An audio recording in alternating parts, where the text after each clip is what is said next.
Ronaldo, justement, est-ce que son 5e ballon d'or est déjà acté? Bam, on a signé ce soir, il est dans la poche, il n'a plus qu'à aller le chercher. Il peut même s'arrêter de jouer, là. Non, mais vous réagissez sur le hashtag l'équipe foot. Vous dites, ça y est, c'est fait, bon, tous les votes? Parce que déjà qu'il avait une bonne longueur d'avance sur... les journalistes. Je suis très influent. Non, mais déjà qu'il avait une bonne longueur d'avance avant cette finale. Et on se disait, peut-être avec Buffon qui fait une finale de dingue, la Juve qui gagne et un arrêt éventuellement sur Ronaldo un peu emblématique, peut-être ça peut se retourner.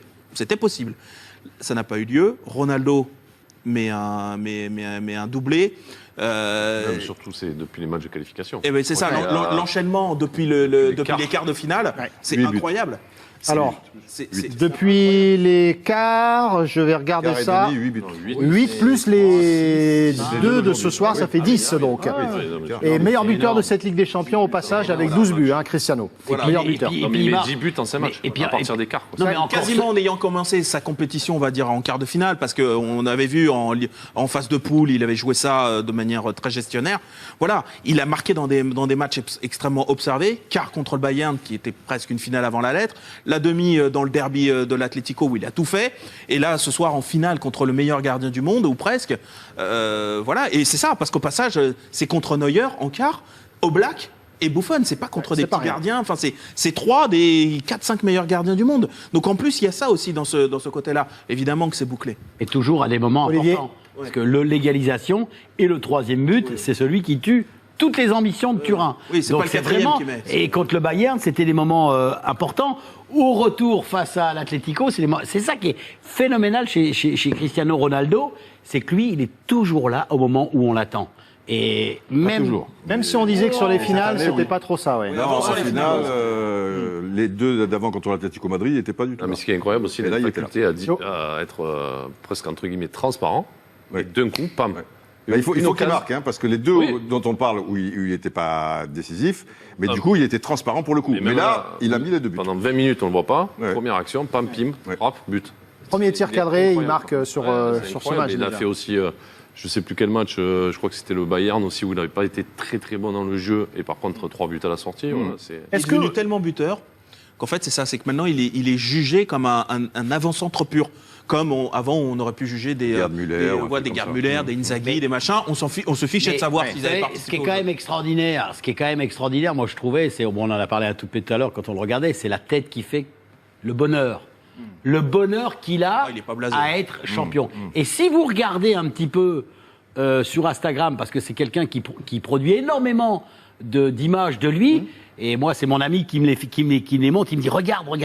C'est phénoménal, Cristiano Ronaldo. Non, mais c'est un truc dingue. Faut quand même s'en rendre compte. C'est quand même un mec qui bosse comme un ouf, qui fait des trucs extraordinaires. Moi, on ne peut être qu'admiratif de ce mec-là parce qu'il a envie de tout. Et là, quand je vois encore sa déclaration, quand il dit, mon objectif de la saison prochaine, c'est d'aller remporter la C1. Mais attends, mais moi, je trouve ça génial. Et ça, beaucoup devraient prendre exemple sur lui quand même. Et là, sur les derniers minutes, il marque énormément dans la surface en fait. Pratiquement que ça maintenant. Alors qu'avant, il marquait de partout, des frappes de loin, des coups francs. Et là, sur les 10 buts là, dont on parle, je crois qu'il n'y a que des buts dans la surface. De toute manière, cette année, sur des centres, sur des remises. Son jeu a évolué puisqu'il est plus sur le côté. Avant, il était sur le côté. Donc, il repiquait et il tirait dans toutes les positions et souvent en dehors de la surface. Et après, il en mettait beaucoup de la tête ou sur des centres. Maintenant, c'est beaucoup à la surface. Maintenant, il est deuxième attaquant. Il est axial. Et ça, c'est fort. Tu auras inventé comme ça, à un tel niveau, parce qu'il y en a qui se réinventent, mais malgré tout, ça baisse. Et ça baisse de manière il est toujours au Real et il gagne encore la Ligue des Champions. Super. Mais c'est parce que c'est quand même quelqu'un qui, je reviens encore, pour moi, c'est l'image de ce 3e but. Mais même le premier, la façon dont il libère Carvajal sur le côté, et tout de suite, quand on regarde comment il se positionne, et il fonce pas comme un débile.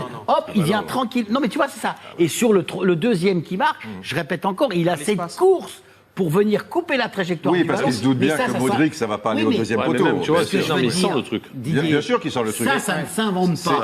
Bien sûr. Et comme tu dis sur Carvajal, tu vois, avant, il se servait presque des mecs pour dribbler, frapper.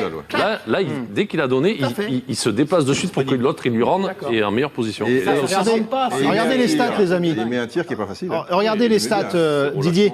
Regardez les stats. 37 ballons touchés seulement pour Cristiano Ronaldo. 7 dans la surface. Un match d'avant-centre. C'est pour ça que quand je dis Gerd Müller, c'est pas innocent, parce que Gerd Müller, c'est un joueur qui dépendait des autres et qui touchait quasiment pas de ballon et qui mettait des buts, pas, tu vois, des fois pas très beau et tout, mais un but, c'est un but. Mais c'était autour que ça bougeait, il influençait pas le jeu. Et si Messi, lui, marque mais influence le jeu, Ronaldo, il n'influence pas. Il n'influence plus le jeu, quoi. Mais il marque comme à l'ancienne, si tu veux. Parce que tu as aussi les joueurs dans l'équipe qui l'influencent le jeu. Ah, heureusement. Qui permettent. Non, mais c'est ce que je veux dire. Bien évident. C'est aussi peut-être pour ça que ça a évolué comme ça. Peut-être pas besoin de lui pour l'influencer. Mais en tout cas, lui, c'est le finisseur, mais à l'ancienne, à la limite. Ouais. Alors, non, mais un petit peu quand même. Même s'il est très mobile, parce qu'à l'ancienne, tu restais dans la surface de réparation. Un peu restrictif. Non, mais tu trouves tout le monde restrictif ce soir. Mais non, mais ce que je veux dire, c'est que de par son placement, ses déplacements et tout ça, qui sont très intelligents. Mais oui, pareil. Il a évolué dans un autre registre. C'est la finition. Loin, plutôt. Vous voyez le pourcentage de duels gagnés, 25%, mais sur combien de duels d'après vous? Combien de duels il a fait ce soir, Il n'a pas dû en faire Cristiano? beaucoup. Non, il y en a pas 3-4, je sais pas. Exactement. C'est 4 duels seulement pour Cristiano Ronaldo. Il en a gagné un. Ça veut sur bien les dire 4. quelque chose. Ça veut dire que maintenant, il n'a plus la puissance. Il préfère la garder pour être bien placé, comme on disait, par rapport à ses déplacements et pour avoir le petit truc d'avance. Mais il peut plus éliminer 2 joueurs comme a fait Isco à un moment. Si ça, je pense aussi, pour revenir sur Zidane, ça a été une évolution aussi due au coach qui a dû lui demander, ou un échange aussi par rapport à l'âge, bien évidemment, qui fait qu'aujourd'hui il se retrouve là, quoi. Bien évidemment, ça se fait C'est Zidane qui vous le demande, vous l'écoutez un peu mais même plus. si, mais c'est peut-être lui qui le demande à Zidane, on ne sait pas qui a demandé à l'autre. Mais c'est un échange pour le positionner là. Il faut que Zidane l'accepte, en tout cas. Mais Zidane, il accepte tout de Ronaldo. Je suis plus intimement persuadé que c'est Ronaldo qui l'a demandé à Zidane. Oui. Mais toi, tu sais, pour les vestiaires. Mais toi, tu as une vision. J'ai mes indicateurs. Mais c'est bien possible, parce que l'entraîneur, à la force de l'entraîneur aussi, c'est de voir des choses. Le joueur, il est dans son truc, même s'il réfléchit aussi, mais c'est souvent des entraîneurs qui ont changé de poste et même qui ont mis des fois un attaquant plus bas. Un Pirlo, par exemple, était meneur de jeu. C'est Ancelotti, je crois, qui l'a fait mettre devant la défense, etc. Non, mais forcément, quand il y a un échange, il faut que tout le monde soit d'accord. Voilà, quand il y a des joueurs comme ça, forcément, c'est un échange. Est-ce que vous... On va dire à Ronaldo, bon, maintenant, tu vas jouer là. Non. Il y en a qui ont essayé, mais ils ont été virés. Ouais, non, mais bon. Est-ce que il vous plaît ce Cristiano Ronaldo qui va, donc si je crois ce que vous dites, qui va aller chercher son 5e ballon d'or, dans ce rôle-là, est-ce qu'il vous plaît, Olivier? Est-ce que vous aimez ce Cristiano Ronaldo-là? Moi, je suis fan. Non, moi, il me plaît parce que puis il a ce qu'il d'autres n'ont pas. Le football, il le pue, quoi. Il le sent, il le renifle, il le mange, c'est incroyable. Il est malin. Donc on dit un buteur. À partir de ça, c'est tout simple. Quand on parlait de Gerd Müller, c'était le mec ou un Delio Nice ou des gars à l'ancienne, des Carlos Bianchi, qui n'avaient pas les mêmes qualités physiques et pas eu truc et tout. Ils avaient ce truc-là. Au moment du centre, eux, ils avaient un coup d'avance. Et lui, il a souvent un coup d'avance. C'est devenu un joueur de dernier geste, mais vraiment de dernier geste. Il se fiche. Je sais pas qu'il s'en fiche, mais je veux dire, c'est pas sa préoccupation de faire du jeu, de dribbler, de déséquilibrer une défense. C'est plus son problème. Effectivement, il a des joueurs pour le faire autour, donc pas de souci.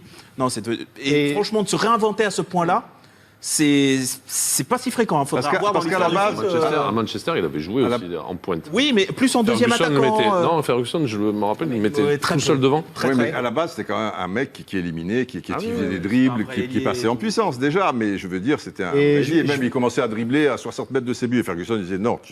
Commence à 30 mètres. Enfin, avec Ferguson, il n'y a pas besoin d'échange parce qu'il avait 18-19 ans, c'est pas encore une star. Un petit coup de air il expliquait, c'était bon. voilà, dans les 30 derniers mètres, tu le fais si tu pars de là-bas.